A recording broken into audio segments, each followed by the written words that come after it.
अल्फाज की दुनिया के दोस्तों, मैं ममता तिवारी, एक कवि, लेखक, समाज सेवी, व्याख्याता, यूट्यूबर, इंस्टा पे 13-14 किताबों के साथ एक डायरी, 2 आलेखों का संग्रह लिए एक माँ, एक हमसफ़र, दोस्त, मददगार, बाहें फैलाकर अपनी दुनिया में आपका स्वागत करते रोज़ पूछती हूँ, और क्या कह रही है ज़िंदगी। नमस्कार दोस्तों। अभी नर्मदा किनारे बैठकर हमने स्वामी विवेकानंद जी के बचपन से लेकर जवानी तक के पारिवारिक जीवन के बारे में बातें की। यूँ तो इस बारे में हम बहुत बातें कर सकते हैं और ये एक श्रृंखला बहुत लंबी खिंच सकती है, क्योंकि उनका पारिवारिक जीवन जब तक वो जीवित रहे तब तक उनके साथ रहा। मतलब आप उन्हें पृथक रूप से सन्यासी नहीं कह सकते, क्योंकि वे हमेशा से परिवार के साथ जुड़े रहे और उसकी चिंता में रहे।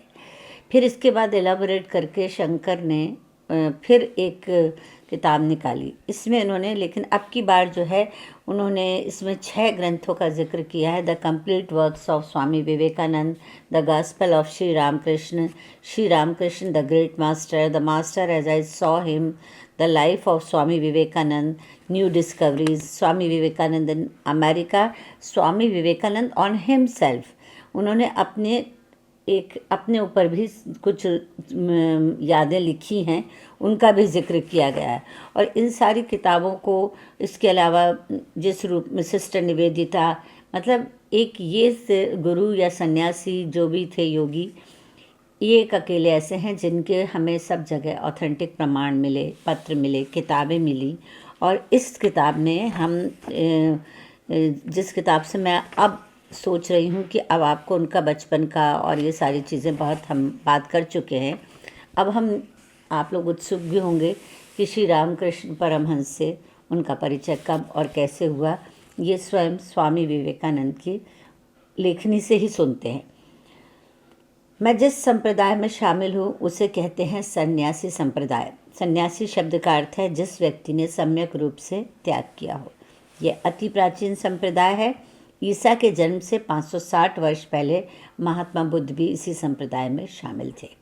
सन्यासियों के पास कोई ज़मीन जायदाद नहीं होती, वे विवाह नहीं करते, उन लोगों की कोई संस्था नहीं होती, उन लोगों के पास एकमात्र गुरु शिष्य का संबंध होता है। भारत के लोगों का कहना है कि पिता ने मुझे जन्म दिया है, मगर गुरु ने मुझे मुक्ति का पथ दिखाया है, इसलिए गुरु पिता से भी अधिक महान है। पहले इन्होंने एक वृद्ध को गुरु के रूप में पाया था। वो अद्भुत थे, पांडित्य भी उनमें बहुत था, पर उन्होंने पढ़ाई लिखाई खास नहीं की थी। फिर उसके बाद उन्होंने देखा, उन्हें एक इंसान इस टाइप के मिले कि जो उन्होंने सोचा कि ये बहुत नॉलेजेबल हैं, लोग उन्हें दूर दूर से सुनने आते हैं, और वे ग्राम्य भाषा में भी उपदेश देते थे। लोग उनकी तरफ आकर्षित होने लगे। तो स्वामी विवेकानंद बेचैन हो गए, वो भी उनके दर्शन को पहुँचे, लेकिन वो उनको बिल्कुल आम व्यक्ति जैसे लिखे। तो किसी ने प्रश्न किया कि आपको वह दिन अच्छी तरह याद है जब आपने उन्हें पहली बार देखा था? उन्होंने कहा, हाँ, मैंने उनके दर्शन दक्षिणेश्वर की कालीबाड़ी में किए थे। उन्हीं के कमरे में उस दिन मैंने 2 गीत भी गाए थे। गीत सुनकर वो भावमग्न हो गए। उन्होंने रामदत्त वगैरह से पूछा, ये लड़का कौन है? वाह, क्या गाता है। और उन्होंने मुझे दोबारा गाने को कहा। मैंने गा तो दिया, लेकिन उसके बाद अचानक से उनको वो ठाकुर बोलते थे। ठाकुर अचानक उठे और मेरा हाथ पकड़कर अपने कमरे के उत्तरी बरामदे में ले गए और दरवाज़ा बंद कर लिया।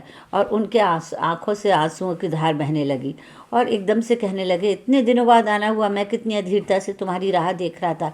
एक बार भी नहीं सोचा। मैं यहाँ विषय लोगों की बातें सुनते सुनते मेरे कान पक गए। किसी से जी खोलकर भी बात नहीं कर पाता। हे प्रभु, तुम वही पुरातन ऋषि हो, नर रूपी नारायण। जीवों की दुर्गति दूर करने के लिए तुमने दोबारा शरीर धारण किया। मैं यह सब सुनकर अवाक रह गया, स्तंभित रह गया, विवेकानंद जी कहते हैं। और वे पागल सज्जन अपनी रोह में बोलते गए। फिर उसके बाद माखन मिश्री मिठाई लेके आए, बोले तुम खाओ। तो मैंने कहा, नहीं, मैं अपने साथियों के साथ बांट कर खाऊंगा। लेकिन उन्होंने एक नहीं सुनी। उन्होंने कहा, वो लोग सब बाद में खा लेंगे, पहले तुम ही खाओ अकेले, और वचन दो जल्दी किसी दिन मेरे पास अकेले आओगे। उनका ये एकांत अनुरोध वे टाल नहीं पाए। उन्हें कहना ही पड़ा कि हाँ, मैं आऊँगा। फिर बाद में जाकर वो सबके बीच बैठ गए तो वो नॉर्मल दिखने लग गए। ना कोई उन्माद का लक्षण नजर आया, ना पागलपन के भाव, ना जो उन्होंने अकेले में उनसे जिस तरह से बातें की थी। तो विवेकानंद जी डर गए थे। उन्होंने उनके समीप जाकर पूछा कि क्या आपने ईश्वर को देखा है? बोले हाँ देखा है, जैसे मैं तुम लोगों को देख रहा हूँ, तुम लोगों से बातचीत कर रहा हूँ, ठीक इस तरह से उन्हें भी देखा जा सकता है, उनसे बात भी की जा सकती है। फिर प्रश्नकर्ता ने पूछा कि उसके बाद फिर वहाँ दर्शन हुए? उन्होंने कहा हाँ, दूसरी बार भी दक्षिणेश्वर में ही दर्शन हुए, और इस बार भी मुझे देखकर वह वैसे ही स्तुति करने लग गए। स्तुति करते करते उन्होंने कहा, नारायण तुम मेरे लिए ही देह धारण करके आए हो। देवी माँ से मैंने कहा था मैं कैसे जा सकता हूँ, वहाँ जाकर मैं किससे बात करूँगा। माँ कामिनी कांचन त्यागी कोई विशुद्ध भक्त अगर मुझे नहीं मिला तो मैं संसार में कैसे रहूँगा। यहाँ ये बात गौर करने की है कि स्वामी रामकृष्ण परमहंस जो है वो भक्ति योग वाले थे, वो देवी पूजा में विश्वास करते थे और काली पे उनका इतना विश्वास था कि उनकी काली उनके साथ बातें भी करती थी। ऐसा लोग कहते हैं कि बात नहीं है, ऐसे प्रमाण विवेकानंद जी को भी बाद में मिले, हालांकि वो कर्म योग वाले थे, लेकिन पर उन्होंने इस चीज़ को स्वीकार किया। और तू इतनी रात को मेरे पास आया, मुझे जगा और मुझसे कहा मैं आ गया हूँ। वो जिस समय की बात कर रहे थे उस समय स्वामी विवेकानंद आराम से कलकत्ता में अपने घर में सो रहे थे। कालीबाड़ी पहुंचकर वो सीधे ठाकुर के कमरे में गया। उन्होंने देखा वो तखत पे आसन है, उन्होंने झट से अपने बिस्तर पे बिठा लिया। बिस्तर पे बैठते ही उन्होंने गौर किया कि वे तो भावाविष्ट हो गए हैं, और एक अजीब सी अनुभूति विवेकानंद जी को हुई कि उस कमरे की दीवारें चारों तरफ से तेज़ी से घूमते घूमते जाने कहाँ विलीन हो पड़ी हैं, और मैं समेत समूचा विश्व मानो किसी सर्वग्रासी महाशून्य में विलीन होने को दौड़ पड़ा है। और मैं एकदम से जोर से चिल्ला पड़ा, आपने मेरे साथ ये क्या किया? अभी तो मेरे माता पिता जीवित हैं। ये बात सुनकर ठाकुर ने जोर से ठहाका लगाया और अपने हाथ से छाती थपथपाते हुए कहा, उन्होंने अपना दाहिना पैर उनके बदन पर रख दिया था और उन्हें उसी समय ये सारे सृष्टि के दर्शन हुए। उन्होंने कहा खैर अभी रहने दो, वक्त आने पर सब ठीक हो जाएगा। मैं स्तब्ध होकर ये सोचता रहा कि ये क्या हो गया, क्या इसे ही मैस्मरिज्म कहते हैं, इच्छा शक्ति, शिष्ट मोह, या ये हिप्नोटिज्म है?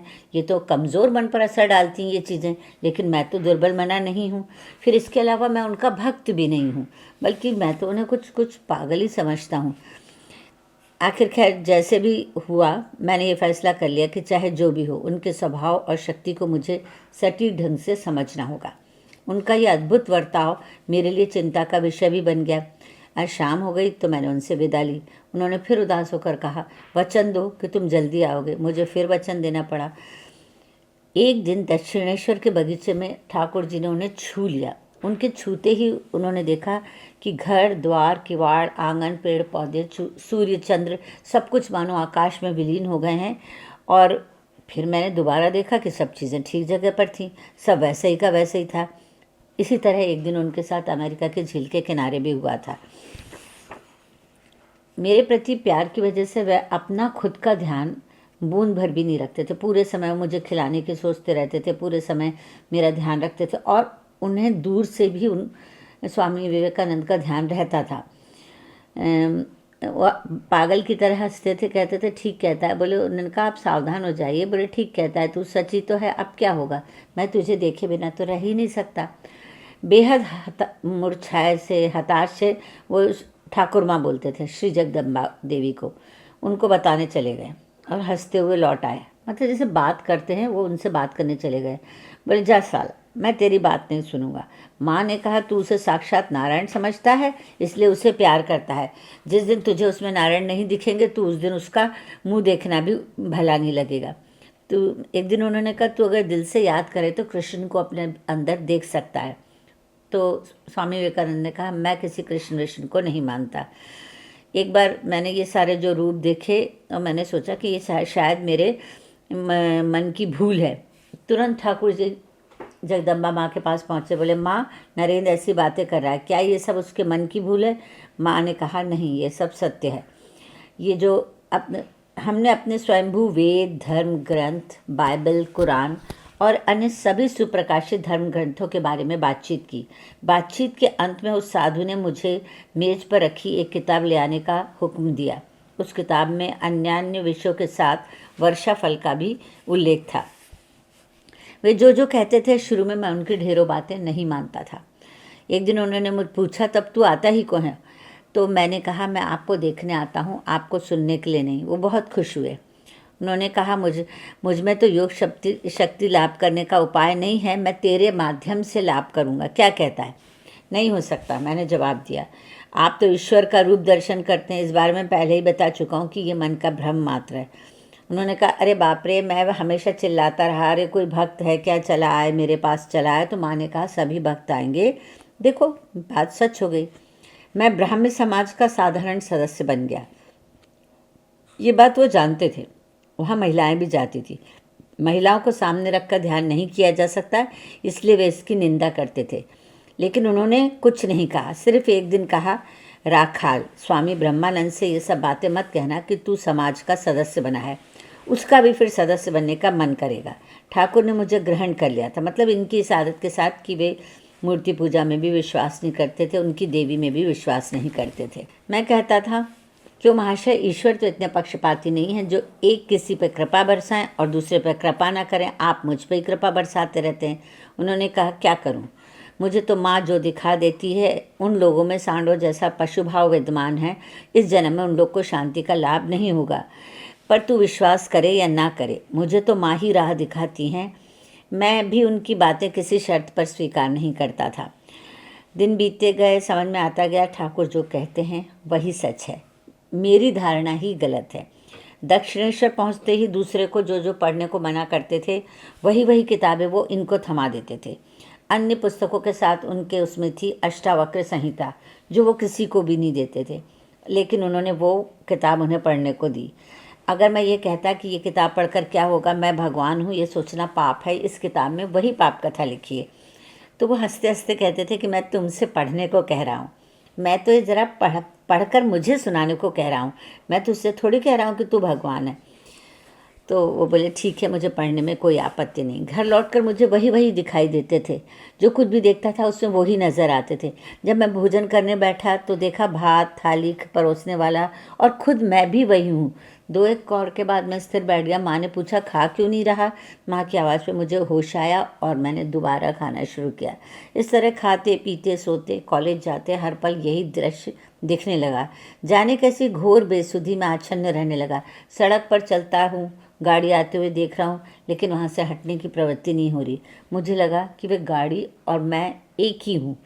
उन दिनों मेरे हाथ पैर हमेशा जड़ बने रहते थे। खाना खाकर भी कोई तृप्ति नहीं होती थी। खाना खाते खाते मैं कभी लेट भी जाता था और लेटे रहने के बाद फिर दोबारा खाना शुरू कर देता था। इससे क्या होता था, किसी किसी दिन मैं ज़्यादा खाना खा लेता था और बीमार तो मैं इस वजह से नहीं पड़ता था। माँ डर जाती थी। माँ कहती थी इसे किसी गहरे रोग ने पकड़ लिया है। इसके बाद जब ये थोड़ा सा प्रकृतिस्थ हुए तो उसके बाद उन्होंने एहसास किया कि मैं अद्वैत ज्ञान की अनुभूति कर रहा हूँ और शास्त्रों में जो इस बारे में लिखा हुआ है वह झूठ नहीं है। पहली बार मैंने एक ऐसे व्यक्ति को देखा जो साहस के साथ बोल सकते थे कि मैंने ईश्वर को देखा है, धर्म सत्य है, इसकी अनुभूति की जा सकती है। मैंने बुद्ध, यीशु, मोहम्मद और प्राचीन काल के विभिन्न महापुरुषों के बारे में अध्ययन किया।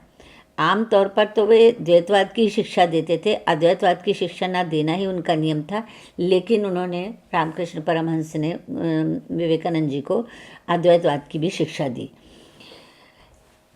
एक दिन वो पंचवटी तले बैठे हुए थे और दक्षिणेश्वर में ठाकुर के सानिध्य में ही वहीं रात बिताई थी कि उसी समय ठाकुर आ पहुँचे और हाथ थाम कर हंसते हुए कहने लगे, आज तेरी बुद्धि की परीक्षा होगी। तूने तो सिर्फ 2.5 पास किया है, आज 3.5 पास किए मास्टर से तेरे को मिलवाते हैं। और वहाँ कमरे में ले गए तो वहाँ पर श्री रामकृष्ण कथामृतकार श्री महेंद्र नाथ गुप्त, उनसे चर्चा में उन्होंने हमें लगा दिया और खुद बैठे हमारी बातें सुनते रहे, निरखते परखते रहे। बाद में श्री उस दिन चले गए तो ठाकुर ने कहा, देखा उनमें बिल्कुल औरताना भाव है, तूने कितनी अच्छी बातें की। इस तरह से वो दूसरों के साथ मुझे बातों में लगाकर मेरी बातें सुना करते थे, मेरी बहस सुना करते थे। शुरू में जब वहाँ गया तो एक दिन उन्होंने भाव की स्थिति में कहा, तू आ गया? तो मैंने सोचा ये तो जैसे मुझे बहुत दिनों से जानते हैं। उन्होंने फिर पूछा, तुझे क्या कोई ज्योति दिखाई देती है? मैंने कहा, हाँ, सोने से पहले मेरे माथे के करीब जो है कैसी तो भी ज्योति घूमती रहती है और ये दृश्य मैंने कई बार देखा। और एक बार तो देखते देखते मैं एक भोजनशाला में बेहोश भी हो गया था और एक बार मैं काफ़ी लंबे समय तक इसी अवस्था में पड़ा रहा था। एक दिन उन्होंने मेरे विवाह की चर्चा सुनी तो काली मैया के पैरों में चरण पकड़ कर रोते रहे, माँ सब उलट दे माँ, नरेंद्र कहीं डूब ना जाए, क्योंकि क्या हुआ, पाठ गृह में उपस्थित होकर एक दिन ठाकुर जब उपदेश दे रहे थे, नानी ने सुन लिया और उन्होंने कहा कि ये तो इसको सन्यासी बना देंगे, इसका विवाह किया जाए। ठाकुर के पास आनंद में दिन कट रहे थे और ठाकुर की प्रबल इच्छा के कारण उन लोगों की कोशिशें बेकार गईं। विवाह संबंध जहाँ भी बात चलती, कुछ भी होता, टूट जाते। यहाँ पर जीवन आनंद से था। अनजाने में ही सही, लगातार उच्च शिक्षा देते हुए हमारा आध्यात्मिक जीवन गठन करते रहे। अब सोचता हूँ तो मेरे विस्मय की कोई सीमा नहीं रहती। लेकिन वे इस तरह से हमारी पोर पोर पर नज़र रखते थे कि हमें नित्य नियंत्रित रखते थे, इसका पता हमें नहीं चलने देते थे। मुझे याद है कि आलम बाज़ार में जो है जूट मिल के सायरन की आवाज़ से मेरा मन लक्ष्य भ्रष्ट और विक्षिप्त हो जाता था। जब मैंने उन्हें ये बात बताई तो उन्होंने मुझे कहा कि तुम अपना ध्यान जो है सायरन की आवाज़ पे ही केंद्रित करो। सेम उन्होंने बिल्कुल नाखून की पोर से मध्य में ऐसे जोर से उनको दबाया जिससे उनको पीड़ा हो। उन्होंने कहा कि अब इस पीड़ा पर तुम अपना ध्यान केंद्रित करो, तुम्हारा अपने आप ध्यान लगने लग जाएगा। अन्यथा ध्यान तुम किसी और चीज़ पे लगाओगे और पीड़ा तुम्हें कहीं और होती रहेगी, तो तुम्हारा ध्यान बट जाएगा। ये चीज़ उन्हें बहुत पसंद आई और इससे उनके ध्यान में बढ़ोतरी हुई।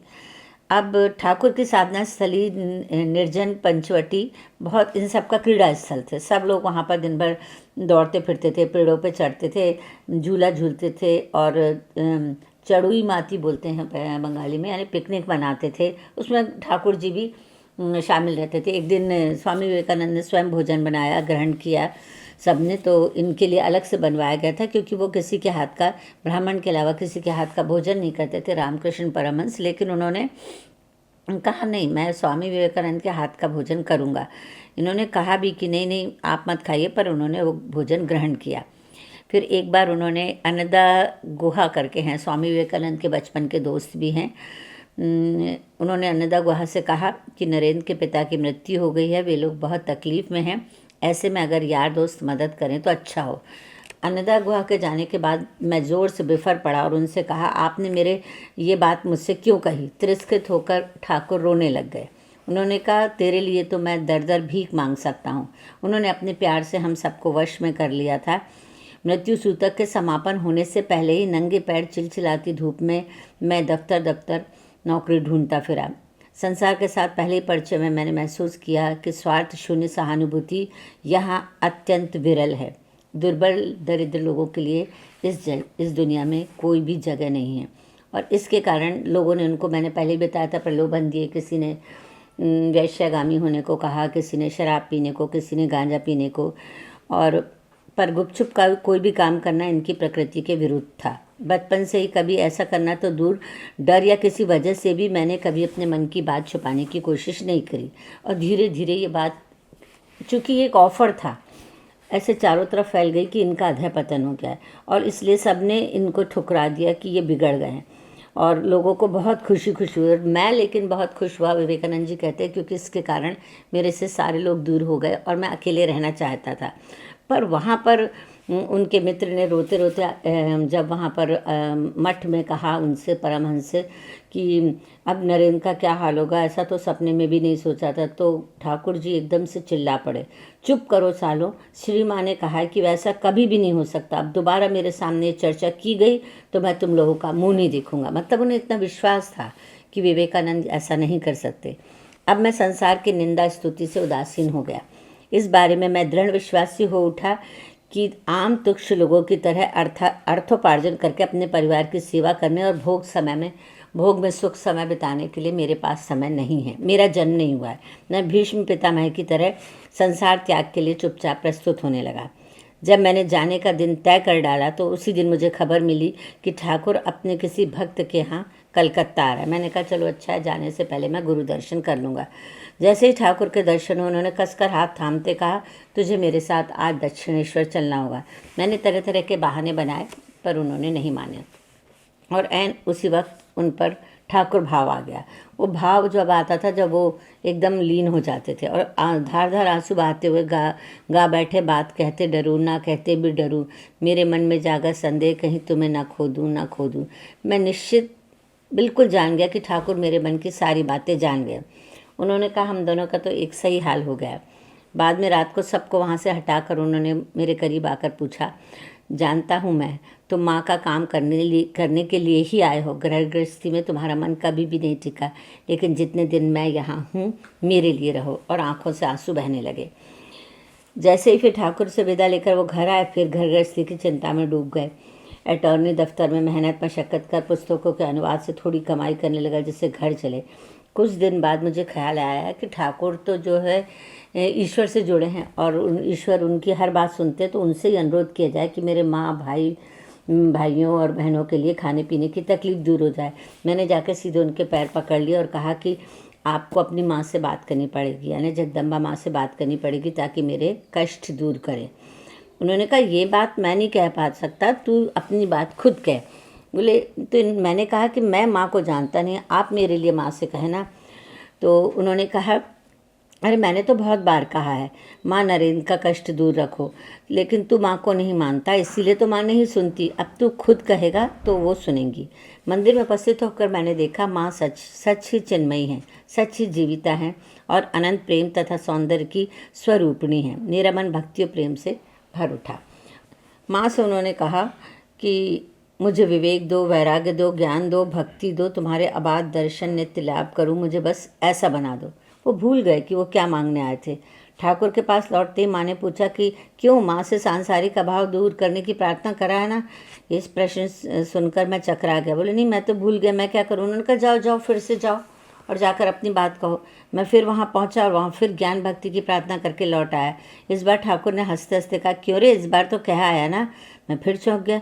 मैंने कहा मैं माँ को देखते ही किसी देवी शक्ति के प्रभाव में आकर बातें भूल गया और मैंने सिर्फ ज्ञान भक्ति की बातें की। उन्होंने कहा जा एक बार और जा। लेकिन जैसे ही मैंने मंदिर में प्रवेश किया, मुझे लज्जा ने घेर लिया। मुझे ख्याल आया कि माँ से कैसी तुच्छ चीज़ मांगने आया हूँ। ठाकुर कहते हैं ना, राजा की कृपा प्राप्त करके उससे भीख में लौकी कुम्हड़ा मांगना। और मैं दोबारा याचना करने लगा। मैंने कहा मुझे कुछ नहीं चाहिए माँ, मुझे सिर्फ ज्ञान और भक्ति दो। आपने मैं ज़रूर मुझे भ्रमित कर दिया, मैं सब कुछ भूल गया। जाकर मैंने ठाकुर से लड़ाई की। बोले मैंने तो ऐसे प्रार्थना करने के लिए तुझे कुछ कहा ही नहीं था, मैंने तुझसे कहा था कि माँ के पास जा। इस तरह से उन्होंने कहा अच्छा जा, तुम इतना कह सकता हूँ मैं कि तुम लोगों को मोटे भात कपड़ों का कभी भी अभाव नहीं होगा। मेरे लिए ठाकुर ने माँ से कितना कुछ कहा। जब मैं दाने दाने को मोहताज था, जब मेरे पिता की मृत्यु हो गई, तब उन्होंने मेरे लिए माँ से रुपयों के लिए प्रार्थना की। रुपए तो नहीं मिले, पर माँ ने कहा कि मोटा भात मोटे कपड़े मिल सकते हैं, दाल चावल मिल सकता है। वे मुझे इतना प्यार करते थे।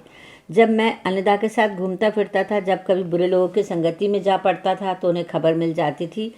फिर मैं उनके समीप गया, उन्होंने मेरे हाथ से नहीं खाना खाया। वो समझ जाते थे कि ये कोई गलत काम करके आए हैं, इसलिए उनके हाथ से भोजन नहीं किया और कहते थे तेरा भी कुछ नहीं बना। काली और काली के सभी प्रकार के क्रियाकलापों की मैंने जाने कितनी बार अवज्ञा की। मैं रामकृष्ण परमहंस ने मुझे उन्हीं को समर्पित किया अंत में। अब मुझे ये पक्का भरोसा है। इस तरह से एक तारीखों के हिसाब से भी उनकी कुछ डायरी मिलती है, जिसमें काशीपुर 4 जनवरी को उन्होंने लिखा है 1886 में कि आज मैंने वहाँ जाने की सोची। मैं रात को धूनी जलाऊंगा, ध्यान लगाऊंगा, शायद कुछ पढ़ाई वढ़ाई भी की। कुंडली जागरण ये सब भी रविवार था। मैंने भेंट में उनको बताया तू घर का कुछ तय करके आया ना, सब होगा, तू क्या चाहता है। मेरी इच्छा है कि मैं इसी तरह 4 दिन समाधिस्थ रहूं। ये कुंडली जागरण में वो प्रश्न के उत्तर दे रहे हैं। कभी कभी एक आध बार खाने के लिए उठूंगा। तू तो गाता है ना, तो तू गा। सुन, तू घर का कुछ तय करके आ, तभी तेरी समाधि अवस्था का लाभ तुझे पहुंचेगा। जब मैं घर गया तो सबने घर में बहुत डांट लगाई कि परीक्षा, कानून की परीक्षा, पढ़ाई का समय आ रहा है और तू यहाँ वहाँ घूम रहा है। बस बोले तुम्हारी माँ ने कुछ कहा। बोले नहीं, वो तो बस खिलाने के लिए विग्रह उठी, हिरण का मांस बना था, मैंने खा लिया, लेकिन खाने का मन नहीं था। मैं नानी के घर में पढ़ाई करने चला गया। एक बार उन्होंने परमहंस से खूब बहस की और उन्होंने कहा मैं ट्रुथ चाहता हूँ। उन्होंने कहा कोई कोई मुझे ईश्वर कहता है, लोग चाहे 1000 कहें कि ईश्वर एक है, मगर जब तक मुझे ये सच नहीं लगेगा तब तक मैं नहीं मानूंगा। जो अनेक लोग कहें वही तो सत्य है, वही तो धर्म है, उन्होंने कहा। मैंने कहा जब तक मुझे नहीं समझ में आएगा मैं इसे नहीं मानूंगा। इसी अवस्था में एक दिन उन्हें बरानगर 25 मार्च 1887 में समाधि के समय ध्यान हुआ कि मेरा शरीर मेरा नहीं रहा, सिर्फ चेहरा भर देख रहा हूँ। ठाकुर ऊपर के कमरे में थे। मैं रोने लगा। किसी ने आंखों ने बताया कि नरेंद्र रो रहा है। जब मेरी उनसे भेंट हुई तो उन्होंने कहा कि पता चला ना कि चाबी मेरे पास है। वह अपने को जान गया है तो अपनी देह को अपने पास नहीं रख पाया और उसने इसको भुला दिया। उन्होंने शिष्यों से कहा, मुझे लगा मेरी देह बिल्कुल है ही नहीं। चंद्र, सूर्य, देश, काल, आकाश सब कुछ एकाकार हो गए। मेरे में जो थोड़ा सा अहम और मैं का भाव था वो भी समाप्त हो गया है। एक दिन ध्यान करते समय मैंने काली स्वामी अभेदानंद से कहा, जरा मेरा हाथ तो पकड़। उसने जैसे उसका हाथ पकड़ा उसने झटक दिया। बोले, पता नहीं कैसे करंट जैसा लगा। तो एक दिन श्री रामकृष्ण ने कागज़ पर लिख कर कहा, नरेंद्र शिक्षा देगा। मैंने कहा, मुझसे नहीं होगा। तो उन्होंने कहा, तू क्या तेरा हाड़ भी करेगा। इस तरह की भाषा वो बोलते थे। और इस तरह से मैं 16 वर्ष की उम्र में उनके पास गया था जब गया था, और तब कुल मिलाकर वो 12 लोग थे। और रामकृष्ण परमहंस कभी रुपए, पैसे, मुद्राओं का स्पर्श नहीं करते थे, दान लोगों का स्वीकार नहीं करते थे। पर वे चूँकि मुझे बहुत प्यार करते थे इसलिए बहुत से लोग जो हैं मेरे प्रति ईर्ष्या भी रखते थे। मेरे बारे में उन्हें डर था कि अगर मुझे आज़ादी दी गई तो मैं कहीं कोई नया संप्रदाय ना बना लूँ। मैं सोचता था कि मूर्ति पूजा गलत है, मैं कभी ऐसा ही सोचता था, और मुझे दंड स्वरूप एक ऐसे व्यक्ति के चरणों में बैठकर शिक्षा लेनी पड़ रही जिसे मूर्ति पूजा से ही सब प्राप्त हुआ है। मैं रामकृष्ण परमहंस की बात कर रहा हूँ। तो तुम लोग क्या चाहते हो, संस्कार वर्ग के धर्म की कामना करोगे या मूर्ति पूजा की? मैं बस इसका उत्तर चाहता था, पर मैं उसकी कभी निंदा नहीं करता था। एक दिन गुरुदेव श्री रामकृष्ण जब बीमार पड़े तो एक ब्राह्मण ने रोग मुक्त के लिए उन्हें प्रबल मन शक्ति के प्रयोग की सलाह दी। श्री रामकृष्ण ने कहा, क्या जो मन मैंने ईश्वर को अर्पित कर दिया वह मन इस तुच्छ शरीर पर एकाग्र करूं? प्रयाण से 3-4 दिन पहले ठाकुर ने एक दिन मुझे अकेले में बुलाया और समाधिस्थ हो गए। मैंने सच ही अनुभव किया उनके शरीर से एक तेज इलेक्ट्रिक शॉक की तरह मेरे शरीर में प्रवेश कर रहा है, और धीरे धीरे मैं बाह्य ज्ञान खोकर बेसुध हो गया। बहुत देर तक मैं उसी भाव में रहा, और जब चेतना लौटी तो देखा ठाकुर रो रहे हैं। मैंने पूछने पर ठाकुर ने कहा, आज मैंने तुझे अपना सर्वस्व सौंप दिया है और अब मैं फकीर हो गया हूँ। ठाकुर जो पूर्ण ब्रह्म भगवान है, ये बात आपको अपनी जुबान से उन्होंने कही? बहुत बार कही, हम सब से कहा। जब वे काशीपुर के बगीचे में थे, उनका शरीर टूट रहा था, उन्होंने मन में एक दिन ख्याल आया कि इस वक्त अगर कह सको मैं भगवान हूँ तो मुझे भरोसा होगा कि तुम सचमुच ही भगवान हो। मतलब इतना वो भाव विभोर हो गए थे। उन्होंने अपने जीवन काल में मेरी प्रार्थना कभी अस्वीकार नहीं की, मेरे लाखों अपराध क्षमा कर दिए। इसका कारण कई बार ऐसा भी लगता है कि वो मुझे जानते नहीं क्या। वे मुझे इतने बड़े लगते हैं कि उनके बारे में कोई बात कहते हुए भी मुझे बहुत डर लगता है। उनके व्यक्तित्व के प्रति मेरा अमित प्यार, अमित विश्वास है। क्या करूं, चाहे आप इन बातों से ऊब भी जाएं। इसके बाद जब ये बालक अवस्था में थे, रामकृष्ण की थोड़ी बालक अवस्था के बारे में मैं बताना चाहूँगी। जब वो छोटे थे सब लोग बातें करते थे भगवान की पूजा की, तो उसके आगे पीछे घूमते थे कि इस मूर्ति के पीछे क्या सचमुच है, और घंटों उनसे बातें करते थे, घंटों आरती करते रहते थे। माँ तू क्या सचमुच है, तू बात क्यों नहीं करती, तू क्या मृत है? इस तरह से बातें करते करते करते धीरे धीरे, और उनके कानों में आरती के शंख घंटे पड़ते हुए रोते रोते गुहार लगाते, माँ एक और दिन अकारत चला गया, तुम्हारे दर्शन नहीं मिले। ऐसे करते करते माँ ने उन्हें दर्शन दिए और वे माँ के साथ बात करने लग गए थे।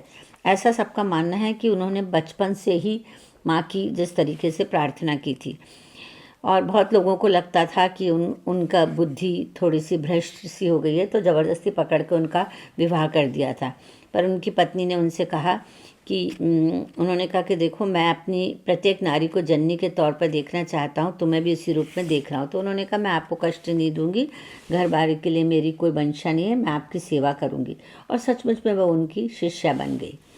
एक बार रोते रोते एक गरीब औरत के सामने उन्होंने पैर पे गिरकर कहा, जिनको वो स्पर्श भी नहीं करते थे, माँ तुम सड़क पर एक रूप में खड़ी रहती हो, अन्य रूप में जगत स्वरूप हो, मैं तुम्हें बार बार प्रणाम करता हूँ। इस बात से पता चलता है कि वो पूरे समय माता की भक्ति में लीन रहते थे।